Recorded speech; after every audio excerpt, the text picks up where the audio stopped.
Jadi nah halail rajul abi tekedi kedanyu kamu talaah kitab bak kitab yang pernah hana tabut namun di dalam babnya hana sempat tabut. Jadi kamu talaah kegedawan.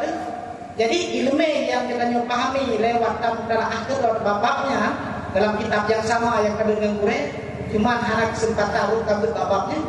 Nyo ilmu yang kita dapatinya apakah hanya bersama-sama ataupun yang dengan belajar atau tidak. Terima kasih atas jawaban tadi. Assalamualaikum warahmatullahi wabarakatuh.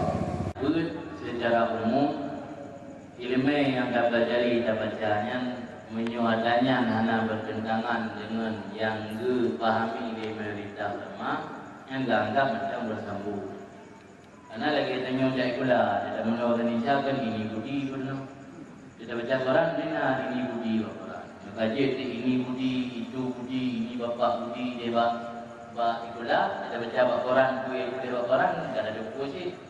Menasi orang bu tanya saya bu yang kurno di boleh, nah mungkin kurno bina kita mandu. Kurno secara umum kalian ada yang lain yang hanya kurno di boleh, dah baca kalau ada tengok kaedah, ada tengok aturan, dah baca. Rasa menyo yang tamu talaah kedonya hanya bertentangan dengan umum yang berarti gagap macam memiliki sana atau memiliki mata rantai. Tapi yang dah sampaikan yang bertentangan dengan umum, jadi lego empat lecok kerahnya nanti kita dengar ulama awal, kita baca kita. Katakan lewat ulama awal, dia baca kita.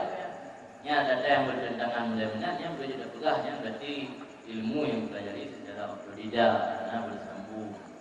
Tapi yang berpegahnya hanya bertentangan lagi peraturan yang umum tentang cara sembahyang, cara untuk menumpuk fadilah, cara untuk pupuk puasa yang sempurna. Yang ada bab kitab yang akan baca reguler, baca terus. Yang karena yang disampaikannya hanya bertentangan, kita kira memiliki satu mata rantai yang sama. Nanti kita gambaran ini. Jadi kalau mandu minta belahnya ada 5 mandu, nah mungkin reguler dia buat mandu, ada lagi purna ikhlas lagi nanti. Purna ikhlas kan purna rumus-rumus macam purna matematik, purna rumus-rumus sebagai yang lain kan dari kira kan. Jika rumus, ya aku jangan sih purna kawan dan kaidah. Purna rumus-rumus yang lagi yang baca nama tu, dia baca, dia masuk. Dia melupa kalau ada baca kalau kecuali ada yang berlawanan enggak. Juga ada berlawanan enggak yang hanya merumput sana yang kira hanya jenjang kepada Ibnu Barakno andainya hanya sana ulung akan dipegang ku yang galak maksud ulung dipegang ku yang galak dan dia hanya sama mulai pegang kan namanya di tengku wajahnya tengkan hanya pegang ku yang galak ya dia datanya kuasa yang pegahnya masuk dari dengar bak boleh. Dan yang dipegahnya walau hanya didengar lambat kerana ada pagi ikut, tapi pemahaman, maksudnya dengan pemahaman mereka karena berbeda.